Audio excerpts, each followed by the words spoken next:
Hey everybody, it's Alistair, aka That Pesky Social Worker, coming at you with part 5 of the Anatomy of Grief, and today will actually be the last segment on grief proper, because I feel like 5 days is a lot of grief to cover.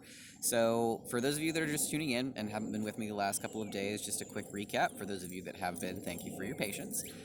So, the quick recap is that over the last this is the 5th day, so the last 4 days I've gone over defining what grief is, defining what mourning is, defining the different types of grief, and then also what the process of grief and mourning looks like. And today I'm actually going to be talking about, okay, so now I have all these definitions and I have these words and you've thrown all these ideas at me. Okay, so what am I supposed to do with my grief? How am I supposed to mourn? And before I get started onto my little diatribe, I wanted to start with some levity. As some of you may or may not know, because I know that some of you know me in real life and some of you are total strangers, and either way, hi! So, one of the things to know about me is that I absolutely love the Golden Girls. Legit. Golden Girls, Designing Women, The Nanny, these were all, Roseanne, these were all shows that I watched growing up. Golden Girls, especially B. Arthur, who played Dorothy, is one of the biggest influences in my life. My humor comes from that, so I have a lot of love for that show, and it's one of my coping skills that I use. And since I'm currently dealing with grief, mourning, loss, all those things, I thought I would share a highlight from that. So there's an episode, I mean, there's several episodes in the show about a lot of different subjects, but they do talk about grief and loss, especially because 3 of them have lost husbands out of the 4 women on the show. The characters have. So in this episode, they're talking about grief, and they're outside on lanai, which is a fancy word for porch in Florida. And Dorothy says, "Listen, Rose, if you're Irish, you have a wake, you eat, you cry, you drink, you vomit, and you're done." It's also worth flagging this was written back in the 80s. And she says, "If you're Jewish, you cry, you sit, you eat for 7 days, you put on 10 pounds, it's over. We Italians scream, dress up a donkey, hire a band, that's that." It's these damn Southern Protestants who make it a way of life.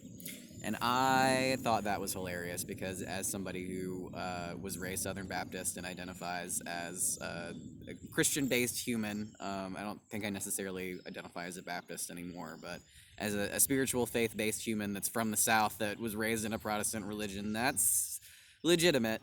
And I felt like that was a pretty good cultural read. I don't mind shade every now and then when it's accurate. And it really touches on something that I want to discuss today that I'm hoping is going to give you something to be able to move forward with all of this if you are dealing with grief right now and you're approaching the process of mourning. So early on, what we talked about was that grief is that feeling of emotional distress. So when you're grieving, you're just experiencing that emotion. Mourning is the process of working through it. So what we talked about yesterday was that there are plenty of people who are full of grief. And I would, from a personal place, very much argue that I am still full of a lot of grief. And the only way to process grief isn't to grieve, because it's like getting rid of an emotion is to emote. Like that's not how it works. And as a side tangent, I've been doing some very interesting reading on emotional states and how we get addicted to emotional patterns and things like that. So it's not like continuing to do the thing that causes distress is going to make the distress go away any less. That's a generalization. It doesn't work for some things like, say, exposure therapy or things like that. But in the case of grief, continuing to what in the mental health world we would call ruminate, or I think of it as like a mental marinade, essentially. What you do is you go inside your little noggin and you think about all the thoughts that cause all of the issues, like the negative things, the hurt, the loss, the sadness. We keep pushing those emotional buttons that hit those negative feelings, and then we get caught up in that loop. So grieving is just being in that process of grief. It's being in that process, or being in that feeling, I guess, not even the process of being in that feeling of that emotional distress. And that the only way that dissipates is through mourning. Now, what a lot of people don't consider, because a lot of us operate from a place of privilege, which if you're a white person, congratulations, we have a lot of that. We tend to think of grief in our ways, but culture actually has a huge, huge, huge impact on how we cope with grief and what our mourning process looks like. a lot of us are very familiar with the tradition in the Christian religion of there being, either a viewing or a wake, like was talked about in the quote from the show. And then there's usually a family night, and then there is a funeral that's held in a funeral home, and then there's usually a graveside service as well, at which point the person is interred or buried. I'm not familiar with rites in other religions as much, just because the reality is that a lot of the places that I've worked have been really, really white, and there's not a lot of cultural diversity. However, I am aware that different cultures do have actual mourning rites. I mean, even in the Golden Girls, just going back to a TV show. So there is an episode where Sophia, who's the grandmother and the oldest character, she actually gets very upset at something that one of her grandchildren does, and enters a state of mourning, and does what is talked about in one of the definitions I gave in an earlier video, where she literally goes into all black garb. She's wearing a black veil, has a black armband, and in older times, mourning was very much a process. The wearing of black clothes and entering a period of mourning, especially for widows. I mean, of course, it's focused on how women should behave because patriarchal society, but there were clear demarcations and signs that somebody was in a period of grief. We don't have that anymore. We don't do anything to demarcate our mourning.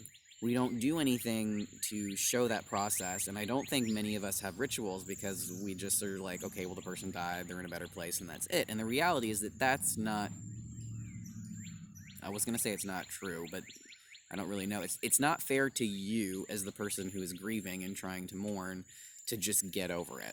Like, that's just not possible. Like, the only way to not have an emotional impact from the death of someone is to not have had an emotional relationship. Like, really and truly.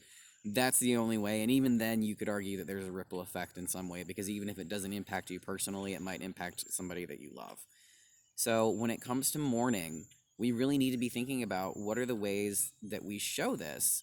And when you look at American culture, I mean, and really, seriously, this is my invitation and I guess mini call to action to you all, because if you can think of something, please drop a comment and let me know, because I have no idea what the American mourning tradition is outside of we just go to the funeral and the wake and we put the person in the ground and then we cry. And then if you're, I can't speak for other denominations, but if you're Baptist, you go back to the church and you eat a whole lot. So I identify with when Dorothy was talking about if you're Jewish, you cry, you sit, you eat for 7 days, and you put on 10 pounds.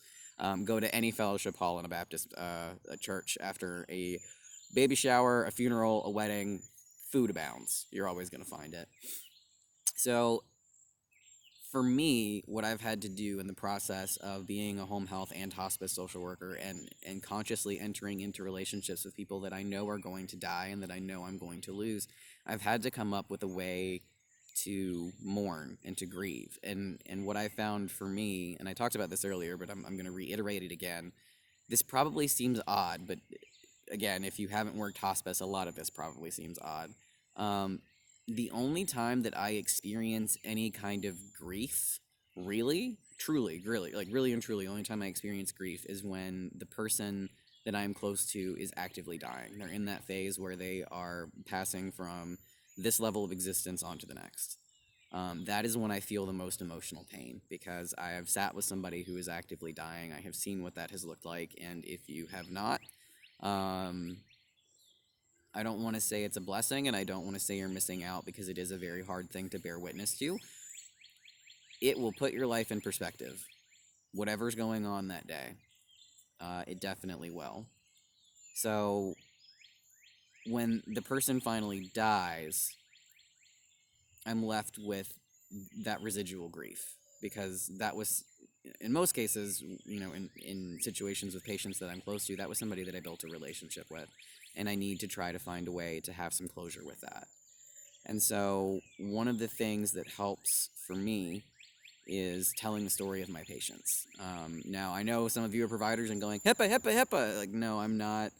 Obviously, I talk about some of my patients in roundabout ways here, but honestly, it's the story I tell myself. I have a conversation with myself, or I think, honestly, one of the best things that I was ever gifted in terms of having an outlet or a process for mourning or for grief was when I was visiting a patient who was in the process of actively dying. He was non-responsive, organ failure was happening, all of that. And private caregivers had come in at the last hour and weren't really familiar with who this person was prior because, you know, they'd been an active community member, teaching classes up until at least 3 or 4 weeks prior to their death. And so, what I was able to do in that situation is that I was able to talk with the caregivers and sort of tell them the story of who that person was and what their life was like and who they were as a person, because that was something that they didn't get to know about. And by providing that story to those caregivers, that was me passing along information that they didn't have and letting them know, who this person was. And for me, that was a process of release and grief and mourning, because I was able to let them know who this person was and provide this insight. And for me, that was a conduit for letting go of those feelings that I had, because here was this man who's like sitting on his deathbed and has, these two wonderful women caring for him, but they don't know who he is, but they're in arguably the second most delicate phase of life, the first being birth and the second being death. And I had the honor and the privilege to sit there with this man and these two women and talk about what his life looked like, who he was, and provide that story. And for me, that was my closure in that process of being able to have some sort of mourning to work through that grief and the feeling of sadness that I had over losing that person. As you can tell, the children are out running around. So I hope that gives everybody a couple of ideas in terms of what you can be doing for grief and mourning. I'm very interested in terms of how people know when they're experiencing grief, and also what are your ways of mourning. If you are, from outside the U.S., or if you immigrated, or if you're first generation immigrant, and you have a different culture than American white culture, I would really love to hear how you process grief and mourning, because I know it looks different all over the world, and I think, honestly, Americans do a horrible job of coping with it. So I hope everybody has a good day. I appreciate everybody sitting and listening. Again, if you have something to contribute, please drop it in the comments. I would love to have a dialogue and learn more about this, and I hope that everybody has a great day, and I will talk to you tomorrow. Bye.